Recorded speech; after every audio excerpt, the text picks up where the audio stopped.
Okay, welcome to the Cultured Bumpkin, you Cultured Bumpkins. This is Chapter 3, Northanger Abbey by Jane Austen, an audiobook recording session where I record, then I edit into audiobooks. That way people that like to watch readings can have them, and those people that just want to listen to the edited product can also have them. So a little bit of something for everybody who likes classic literature. And Jane Austen is one of my favorite authors. This is our fourth Southern take on a Jane Austen novel here on the Cultured Bumpkin. Pride and Prejudice, Sense and Sensibility, Persuasion, and now we're working on, of course, Northanger Abbey. Let's begin. Chapter 3. Every morning now brought its regular duties.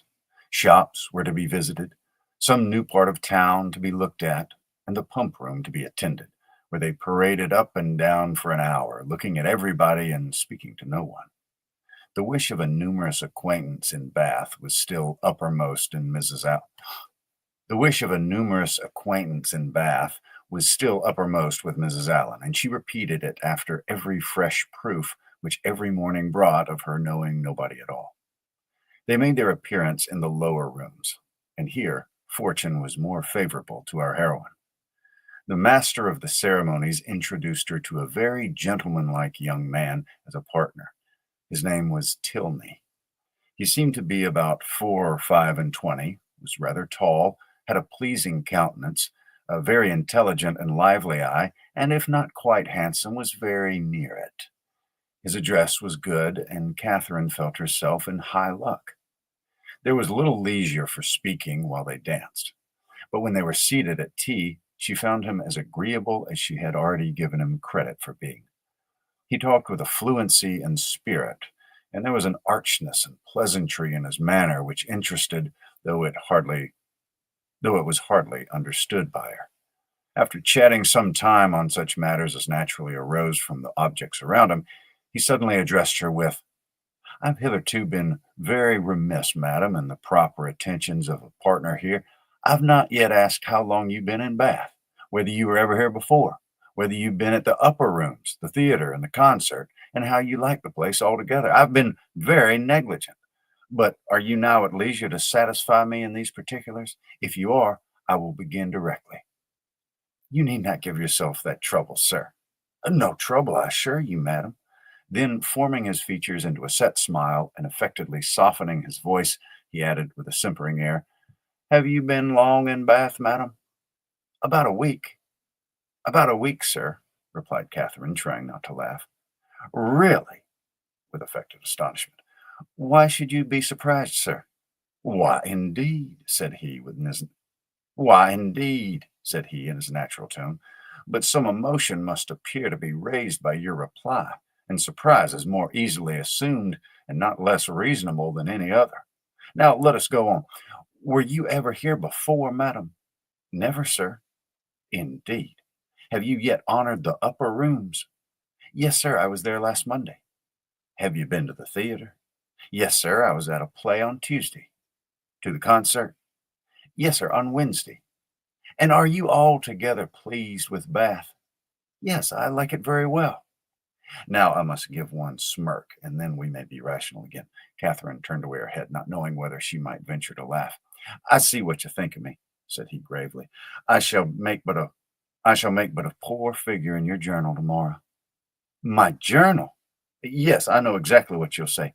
Friday, went to the lower rooms, wore my sprigged muslin robe with blue trimmings, plain black shoes, appeared to much advantage, but was strangely harassed by a queer half-witted man who would make me dance with him and distressed me by his nonsense.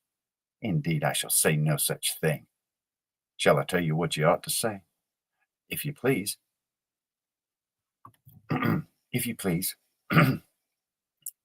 "If you please. I danced with a very agreeable young man, introduced by Mr. King. Had a great deal of conversation with him. Seems a most extraordinary genius. Hope I may know more of him. That, madam, is what I wish you to say." "But perhaps I keep no journal." "Perhaps you're not sitting in this room, and I'm not sitting by you.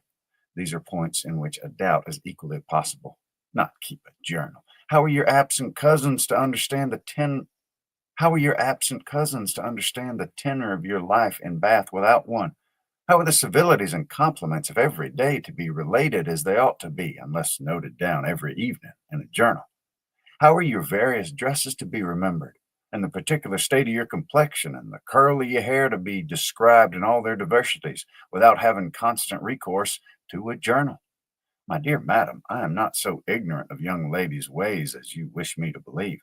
It is this it is this delightful habit of journaling which largely contributes to form the easy style of writing for which ladies are so generally celebrated.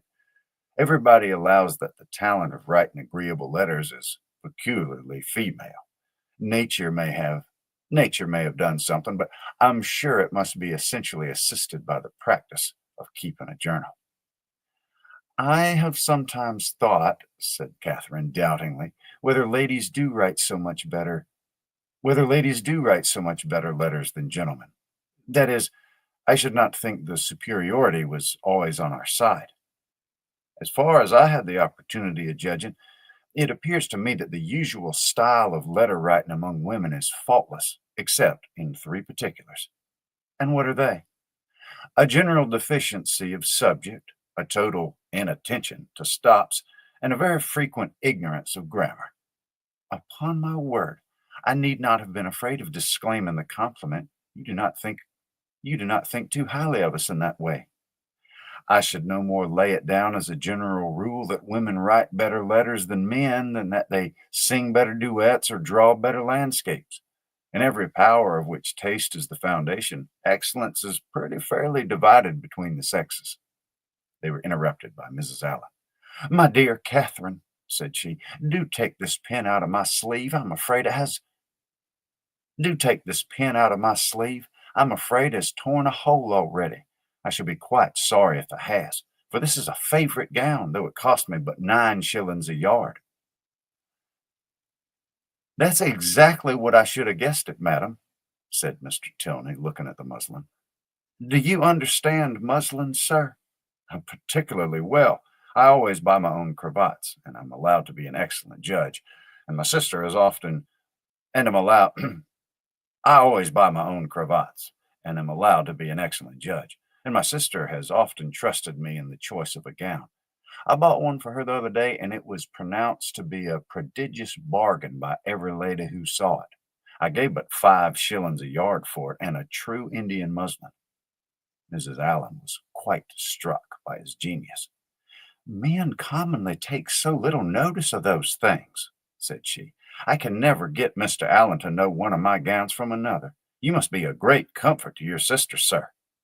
I hope I am, madam. And pray, sir, what do you think of Miss Moreland's gown? It's very pretty, madam, he said gravely, examining it. But I do not think it'll wash well. I'm afraid it's going. But I do not think it'll wash well. I'm afraid it'll fray. How can you, said Catherine, laughing, be so, she had almost said strange. I'm quite of your opinion, sir, replied Mrs. Allen, and I told Miss Moreland when she bought it. And I so told Miss Moreland when she bought it. But then, you know, madam, muslin always turns to some account or other. Miss Moreland will get enough of it out. Miss Moreland will get enough of it. Miss Moreland will get enough of it out for a handkerchief or a cap or a cloak. Muslin can never be said to be wasted.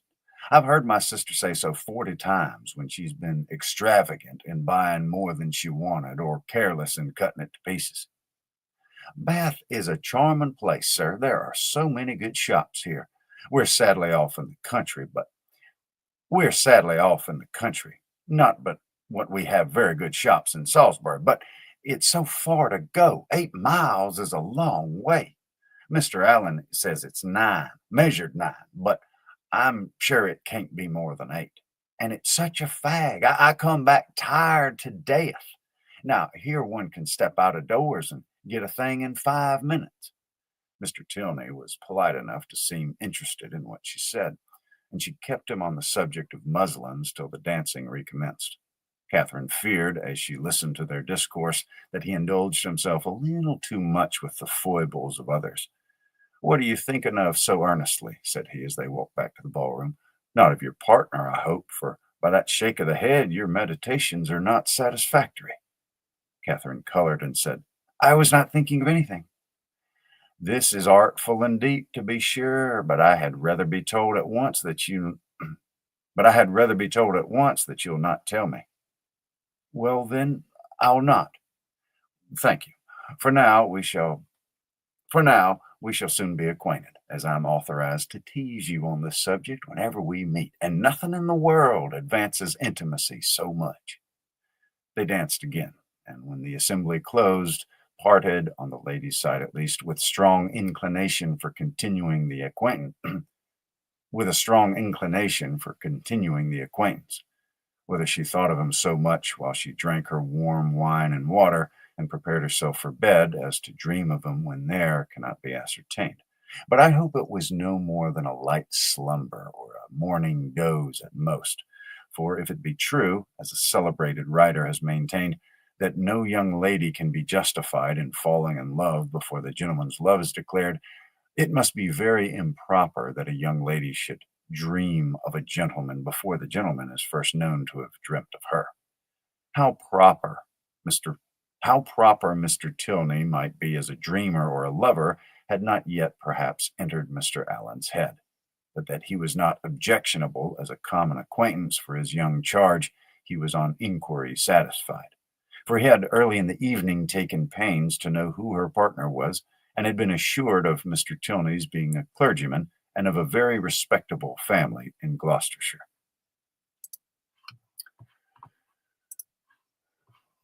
All right, that was chapter 3. Oh, let's see. Hey, man, it's been a while. It has been a bit since I've seen you. David, what's going on, man? How's it going? Uh, I'll do chapter 4. Chapter 4 is kind of short. I was only going to do one tonight, but I think I'll do another one. Oh, that's really cool. What are you studying again? I think you've told me, but I don't remember.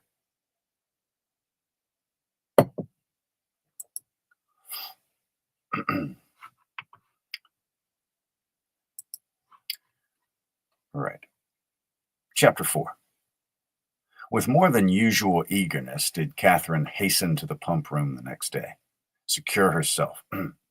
With more than usual eagerness did Catherine hasten to the pump room the next day, secure within herself of seeing Mr. Tilney there before the morning were over, and ready to meet him with a smile. But no smile was demanded. Mr. Tilney did not appear. Every creature in Bath, except himself, was to be seen in the room at different periods of the fashionable hours. Crowds of people were every moment passing in and out, up the steps and down, people whom nobody cared about and nobody wanted to see, and he only was absent. "What a beautiful place Bath is," said Mrs. Allen as they sat down near the great clock after parading the room till they were tired, "and how pleasant it would be if we had any acquaintance here." This sentiment had been uttered so often in vain that Mrs. Allen had no particular reason to hope it would be followed with more advantage now. But we are told to despair of nothing we would attain, as unwearied diligence our point would gain. As unwearied diligence our point would gain, and the unwearied diligence with which he had every day wished for the same thing was at length to have its just reward. For hardly had she been seated 10 minutes before a lady of about her own age, who was sitting by her and had been looking at her attentively for several minutes, addressed her with great complacence in these words: "I think, madam, I cannot be mistaken. It's a long time since I had the pleasure of seeing you, but is your name not Allen?" This question answered, as it readily was, the stranger pronounced hers to be Thorpe, and Mrs. Allen immediately recognized the features of a former schoolfellow and intimate, whom whom she had whom she had seen only once since their respective marriages, and that many years ago. Their joy on this meeting was very great, as well it might, since they had been contented to know nothing of each other for the last 15 years.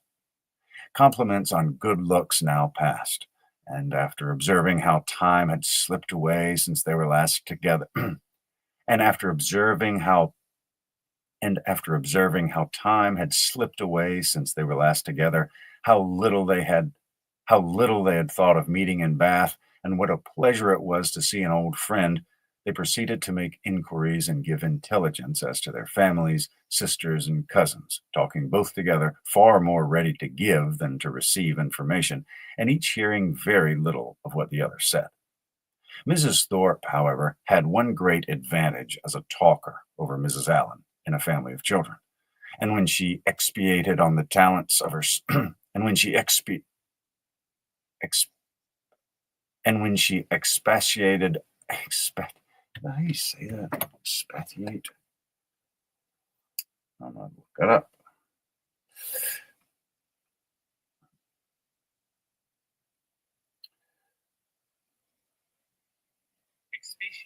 Expatiate. Where was I? Okay. And when she expatiated on the talents of her sons and the beauty of her daughters, when she related their different situations and views, that John was at Oxford, Edward at Merchant Taylor's, and William at sea, and all of them more beloved and respected in their different station than any other three beings ever were, Mrs. Allen had no similar information to give, no similar triumphs, no similar triumphs to press on the unwilling and unbelieving ear of her friend, and was forced to sit and appear to listen to all these maternal effusions, consoling herself, however, with the discovery, which her eye soon made, that the lace on Mrs. Thorpe's pelisse was not half so handsome as that of her own. "Come here, my dear girls," cried Mrs. Thorpe, pointing at three smart-looking females who, arm in arm, were then moving towards her. "My dear Mrs. Allen, I long to introduce them. They'll be so delighted to see you. The tallest is Isabella, my eldest. Is not she a fine young woman? The others are very much admired too, but I believe Isabella is the handsomest." The Miss Thorpes were introduced, and Miss Morland, who had been for a short time forgotten, was introduced likewise. The name seemed to strike them all, and after speaking to her with great civility, the eldest young lady observed aloud to the rest, "How excessively like her brother Miss Morland is." "The very picture of him indeed," cried the mother, "and I should have known her anywhere for his sister," and was repeated, "and I should have known her anywhere for his sister," was repeated by them all 2 or 3 times over. For a moment Catherine was surprised, but Mrs. Thorpe and her daughters had scarcely begun the history of their acquaintance with Mr. James Morland before she remembered that her eldest brother had lately formed an intimacy with a young man of his own college of the name of Thorpe, and he had spent the last week of Christmas vacation with his family near London. The whole being explained, many obliging things were said by the Miss Thorpes of their wish of being better acquainted with her, of being considered as already friends through the friendship of their brothers, etc., which Catherine heard with pleasure, and answered with all the pretty expression she could command, and as the first proof of amity, she was soon invited to accept an arm of the eldest Miss Thorpe and take a turn with her about the room. Catherine was delighted with this extension of her Bath acquaintance, and almost forgot Mr. Tilney while she talked to Miss Thorpe. Friendship is certainly the finest balm for the pangs of disappointed love. Almost done.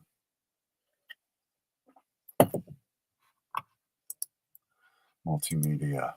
Oh, very cool. That's super cool. Very cool.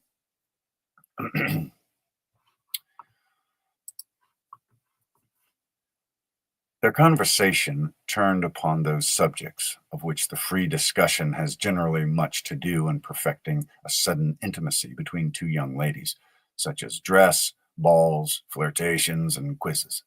Miss Thorpe, however, being 4 years older than Miss Morland, and at least 4 years better informed, had a very decided advantage in discussing such points. She could compare the balls of Bath with those of Tunbridge, its fashions with the fashions of London, could rectify the opinions of her new friend in many articles of tasteful attire, could discover a flirtation between any gentleman and lady who only smiled on each other, and point out a quiz through the thickness of a crowd. These powers received due admiration from Catherine, to whom they were entirely new, and the respect with which they naturally inspired might have been too great for familiarity, had not the easy gaiety of Miss Thorpe's manners and her frequent expressions of delight on this acquaintance with her softened down every feeling of awe and left nothing but tender affection. Excuse me.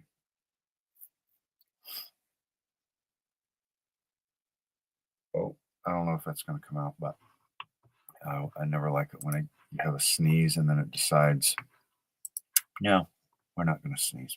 Anyway,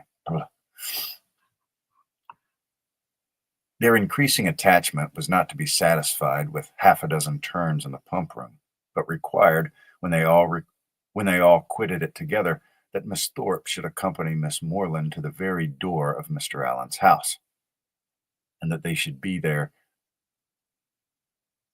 and that they should there part with a most affectionate and lengthened, and they and that they should there part with a most affectionate and lengthened shake of hands, after learning to their mutual relief that they should see each other across the theater at night, and say their prayers in the same chapel the next morning. Catherine then ran directly upstairs and watched Miss Thorpe's progress down the street from the drawing-room window, admired the graceful spirit of her walk, the fashionable air of her figure and dress, and felt grateful, as she well might, for the chance which had procured her such a friend. Excuse me. Mrs. Thorpe was a widow, and not a very rich one. She was a good-humored, well-meaning woman, and a very indulgent mother. Her eldest daughter had great personal beauty, and the younger ones, by pretending to be as handsome as their sister, imitating her air and dressing in the same style, did very well. This brief account of the family is intended to supersede the necessity of a long and minute detail from Mrs. Thorpe herself of her past adventures and sufferings, which might otherwise be expected to occupy the 3 or 4 pages, which might otherwise be expected to occupy the 3 or 4 following chapters, in which the worthlessness of lords and attorneys might be set forth, and conversations which had passed 20 years before be minutely repeated. That was chapter 4. So we've read 3 and 4 tonight. Very good, very good. Excuse me. Sorry. So that's 2 chapters down, and I'm going to call it quits on the night, and I will hopefully see you next time. So thank you very much for watching. If you haven't subscribed, I hope you will. And thank you very much for watching.